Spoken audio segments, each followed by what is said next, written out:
Hello students, स्वागत है आप सभी का हमारे और आपके इस प्यारे से यूट्यूब चैनल उम्मीदों का प्रभात में, जहां आपको मिलती हैं गणित और विज्ञान से जुड़ी हुई महत्वपूर्ण जानकारियां। सब्सक्राइब कीजिए उम्मीदों का प्रभात चैनल को और बेल आइकन दबाना ना भूलें। जी हाँ स्टूडेंट्स, आज हम लोग हैं भौतिकी भाग 1 कक्षा 12 एनसीईआरटी अध्याय 1 वैद्युत आवेश तथा क्षेत्र के अभ्यास प्रश्न 1.24 पर, यानी पहले चैप्टर के 24वें क्वेश्चन पे हम लोग हैं। तो आइए देखते हैं कि क्वेश्चन क्या कह रहा है।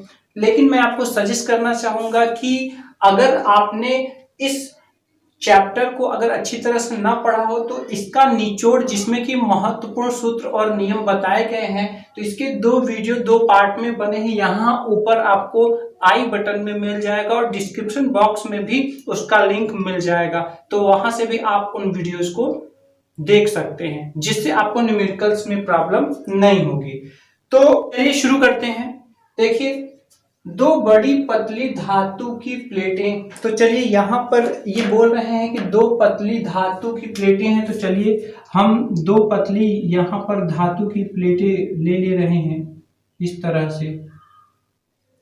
से ये दो पतली धातु की प्लेटें हैं। चलिए हम इसका नाम दे रहे हैं, ये प्लेट 1 है और ये प्लेट 2 है।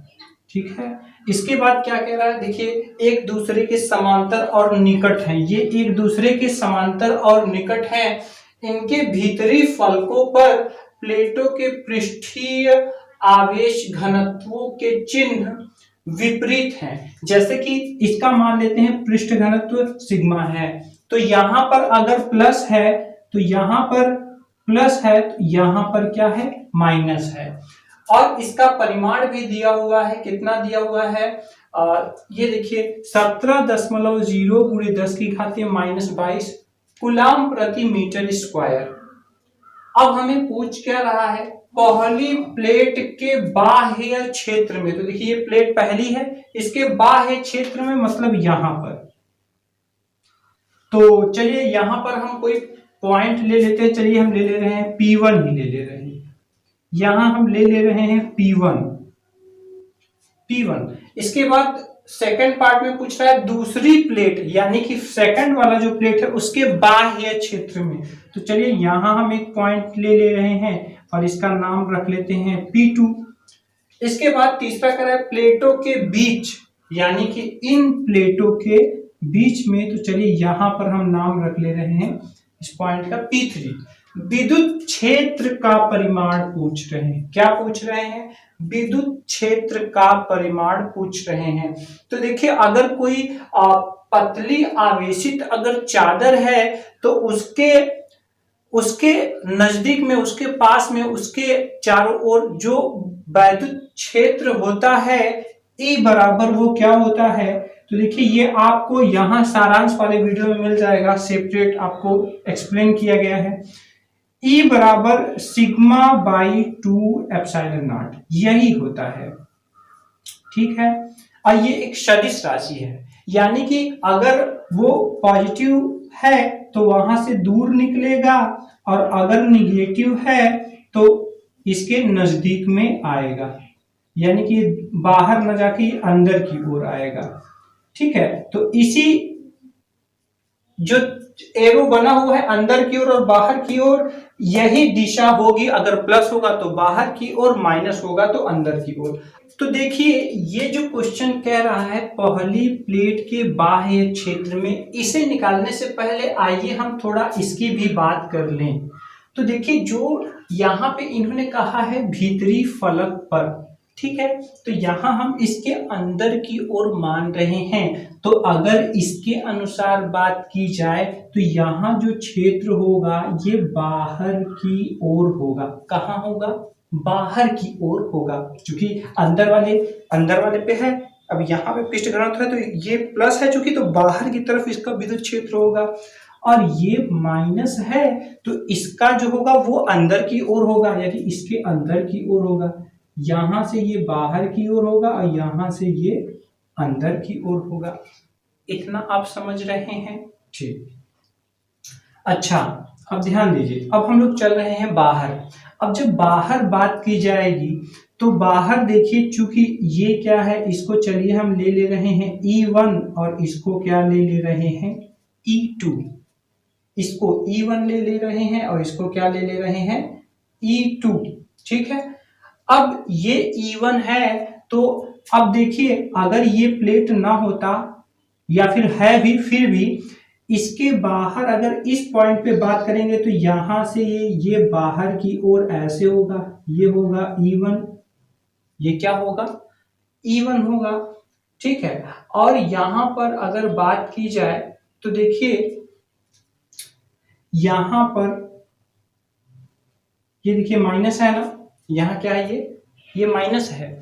तो अब देखिए यहां पर E2, चूंकि E2 अपनी ओर खींचने की कोशिश करता है तो बीच में है तो अपनी ओर खींच रहा है, इधर इधर है और ये भीतरी पर है, तो ये तो हमारा एग्जैक्ट दिया ही हुआ है।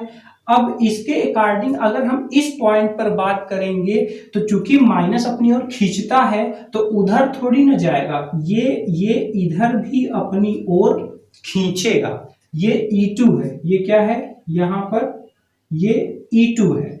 अब यहां ध्यान दीजिए, ये चीज हमको दिया हुआ है क्वेश्चन में, तो इसी को हम सही मान करके इसके अनुसार हम इधर बाहर वाला और इधर बाहर वाला कंसीडर करेंगे, डिस्कस करेंगे, इसी के अनुसार हम इसको लेंगे। तो अब यहां देखिए, यहां E2 की दिशा इधर है, लेकिन यहां पर किधर हो गई, इस ओर हो गई, तो यहां पर इधर हो गई, तो ये E2 क्या होगा, यहां पर माइनस में हो जाएगा। किस में हो जाएगा, माइनस में हो जाएगा। ठीक है, अच्छा, और E1 तो उधर ही है तो कोई दिक्कत उसका नहीं है। अब सेम सिचुएशन पे हम इस तरफ बात कर रहे हैं, ये देखिए दोनों ये एरो सेम रहेगा, क्योंकि दोनों की जो परिमाण है वो बराबर है, तो हम यहाँ पर ये क्षेत्र भी बराबर मानेंगे। इनके बीच की दूरी बहुत ही अल्प है, बहुत ही निकट है, तो इसका मतलब इस दूरी का कोई मायने नहीं होगा। ये आपको देखने के लिए थोड़ा दूर दूर बनाया गया है।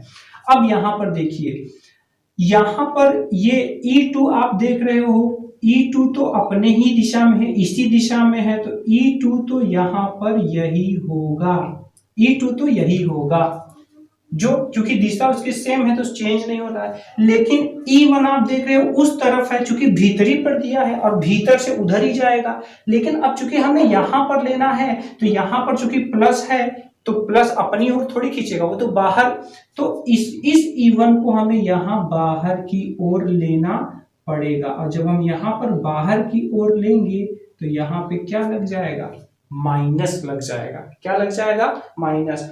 और ये जो दोनों E1 और E2 है उसका जो परिमाण होगा वो इस फार्मूले से हमें लेना पड़ेगा। अब यहां पर अगर हम गौर करें तो देखिए, ये E1 है, ये E2 है, मतलब इन दोनों विद्युत भाई सदिश राशि है, एक उधर है एक उधर है, तो परिणामी क्या होगा, दोनों को हम क्या करेंगे, जोड़ेंगे। ठीक है, तो यहां पर जब दोनों को जोड़ेंगे तो इसका परिमाण तो हम प्लस में रखेंगे, लेकिन इसका किस में रखेंगे, माइनस में, और क्या हो जाएगा, शून्य हो जाएगा। यहां पर इसका ये प्लस में रखेंगे और ये किस में रखेंगे, माइनस में, ये भी क्या हो जाएगा, शून्य हो जाएगा। लेकिन यहां पर दोनों एक ही दिशा में, ये भी उधर है और ये भी उधर, तो यहां पर दोनों जुड़ जाएंगे। तो चलिए यहां पर हम लोग लिखते हैं, हम यहां लिखेंगे पहली प्लेट के बाह्य क्षेत्र में, या पहले हम बता ही देते हैं, लिखेंगे पहली प्लेट के कारण E1 विद्युत क्षेत्र E1 बराबर क्या होगा, सिग्मा बटा 2 एप्सिलॉन, और ये किसकी, ये दूसरी प्लेट की ओर, यहां पर लिख सकते हैं प्लेट 2 की ओर, प्लेट 2 की ओर, ऐसे लिख दीजिए। ठीक, ये हो गया। इसी प्रकार दूसरी प्लेट के कारण E2 बराबर, ये भी होगा सिग्मा बाई 2 एप्सिलॉन, लेकिन यहां पे क्या होगा, ये प्लेट 2 की ओर है और ये भी होगा क्या, किधर, प्लेट 2 की ही ओर होगा, प्लेट 2 की ओर होगा। ठीक है, ये चीज हो गया। पहली प्लेट के कारण विद्युत क्षेत्र E1 बराबर, दूसरी प्लेट के कारण विद्युत क्षेत्र E2 बराबर, ये हो गया। ठीक है, अब यहाँ पर हम कहेंगे यहाँ ए पार्ट, ये तो हो गया, ये तो हो गया क्वेश्चन में ही। अब हम यहाँ पर ए पार्ट करते हैं, यहाँ चुकी लगा दीजिए, चूंकि ऐसा हो रहा है। अब पहली प्लेट के बाह्य क्षेत्र में, पहली प्लेट के बाह्य क्षेत्र में, यहां पर आप कंफ्यूज नहीं होइएगा। देखिए चूंकि ये धातु है, लेकिन हम ऐसा इसलिए कर रहे हैं क्योंकि यहाँ भीतरी दिया हुआ है। वैसे तो नॉर्मली क्या होता है, नॉर्मली ये जो आवेश घनत्व है ये दोनों ओर वितरित हो जाएगा, ठीक है। तो वितरित हो जाएगा तो उसके बाद क्या होगा कि तब पर भी करेंगे तो भी आपका जो है आएगा, लेकिन हम एनसीईआरटी के अकॉर्डिंग कर रहे हैं जैसा कि क्वेश्चन में दिया हुआ है। तो पहली प्लेट के बाह्य क्षेत्र में बिंदु P1 पर, बिंदु P1 पर परिणामी विद्युत क्षेत्र E बराबर E1 प्लस E2। अब यहां पर देखिए, यहां पर E1 की दिशा चेंज है, E1 की दिशा क्या है, चेंज है। चूंकि E1 दिया है क्वेश्चन में, उसके अकॉर्डिंग ये उल्टा जा रहा है। तो यहां पर जो हम इसको लेंगे, किस में लेंगे, ये माइनस में लेंगे, और यहाँ E2 को हम किस में लेंगे, प्लस में लेंगे, और यहाँ जो फाइनल आएगा वो क्या आएगा, शून्य आएगा। हम यहाँ कहेंगे अतः पहली प्लेट के बाह्य क्षेत्र में परिणामी, पहली प्लेट के बाह्य क्षेत्र में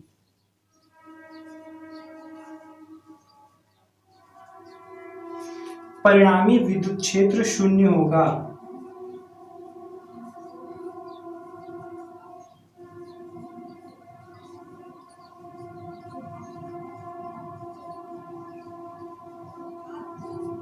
ये हमारा आंसर हो जाएगा, आंसर ए, ठीक है। देखिए सेम यही सिचुएशन हमें किसमें करना है, दूसरी प्लेट के बाह्य क्षेत्र में। तो चलिए हम इसको रेज करते हैं और करते हैं दूसरी प्लेट की ओर। तो चलिए हमें यही लिखना है, हम इसी में थोड़ा चेंज कर दे रहे हैं, यहां पर ए की बजाय हम बी कर दे रहे हैं। आप इसको अपने अकॉर्डिंग कर लेना। यहाँ पे मैं P2 कर दे रहा हूं, और बाकी यहाँ पे E2 माइनस होगा और E1 क्या होगा, प्लस भी होगा। यहाँ पर हम चेंज कर दे रहे हैं, सेम एकदम सेम सिचुएशन। तो यहाँ पर हो जाएगा B, यहाँ हो जाएगा दूसरी प्लेट के बाह्य क्षेत्र में।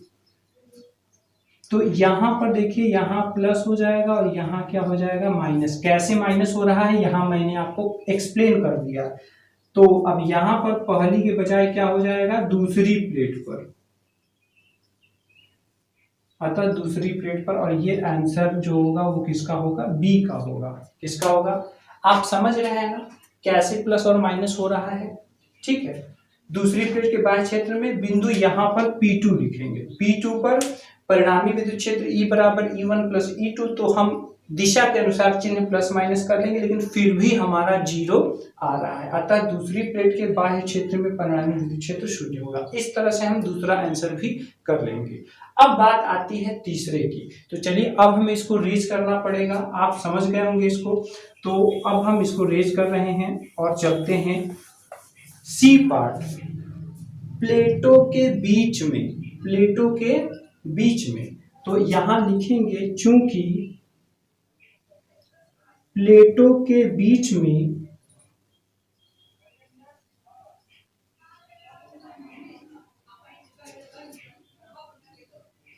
दोनों प्लेटों के कारण,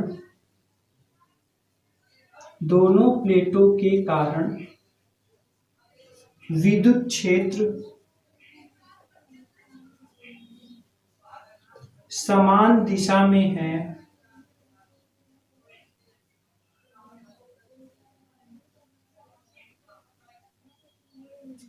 अतः परिणामी विद्युत क्षेत्र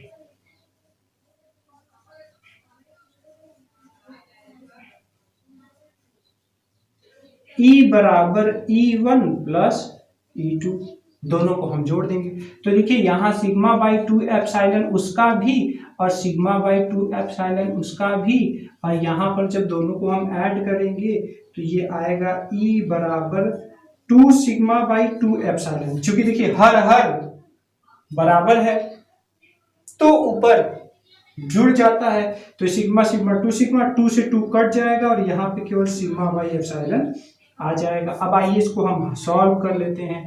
तो देखिए एप्सिलॉन का मान आपको पता ही है 8.85 गुणे 10 की घातीय -12, और यहाँ पर सिग्मा का मान दिया हुआ है 17.0 गुणे 10 की घातीय -22, और इसको हम सॉल्व कर ले रहे हैं। तो ये हो जाएगा, क्या हो जाएगा, चलिए करते हैं। तो देखिए यहाँ पर क्या है, 17 के बाद एक जीरो है, तो चलिए हम इसको डबल जीरो कर लेते हैं, और यहाँ पर 8.85 गुणे, और यहाँ पे देखिए ये 10 की घातीय -22 है, और जब -22 में हम +12 करेंगे तो ये हो जाएगा कितना, ये हो जाएगा 10, और वो भी बचेगा माइनस में, तो 10 की पावर में -10 बच रहा है। अब चूंकि देखिए यहाँ पे 2 अंक पर दशमलव पीछे से यहाँ पे भी है, तो दशमलव से दशमलव हट जाएगा। अब हमें 1700 में किसका भाग देना है, 885 से 1700 में भाग करना। जब मैंने 1700 में 885 से भाग दिया है तो यहाँ आ रहा है 1.92, तो चलिए हम लोग इसको यहाँ लिख दे रहे हैं 1.92 गुणे 10 की घातीय -10, और ये जो है क्या है, विद्युत क्षेत्र है, तो इसका मात्रक क्या होगा, न्यूटन प्रति कूलम। तो इस तरह से हमारा ये आंसर क्या हो जाएगा, सी। तो इस तरह से हम इस क्वेश्चन को सॉल्व कर लेंगे। देखिए कुमार मित्तल की बुक में जो है इस तरीके से न करके उसने मान लिया है, देखिए चूंकि धातु की प्लेटें हैं तो जाहिर सी बात है कि ये जो आवेश घनत्व दिया है ये पूरे क्षेत्रफल पर वितरित होगा, तो सेम इस चीज को उसने पीछे भी मान लिया है, उसके हिसाब से किया है, तो कोई फर्क नहीं है। आप वैसे भी कर सकते हैं, ऐसे भी कर सकते हैं, लेकिन हम चूंकि एनसीईआरटी के अंतर्गत कर रहे हैं तो मैंने एनसीईआरटी के जो रूल्स है उसको फॉलो किया है। तो आप इसमें कंफ्यूज नहीं होइएगा, वो भी आपका सही है और ये भी सही है। मिलते हैं नेक्स्ट वीडियो में, नेक्स्ट चैप्टर में, नेक्स्ट क्वेश्चन के साथ। Thanks for watching.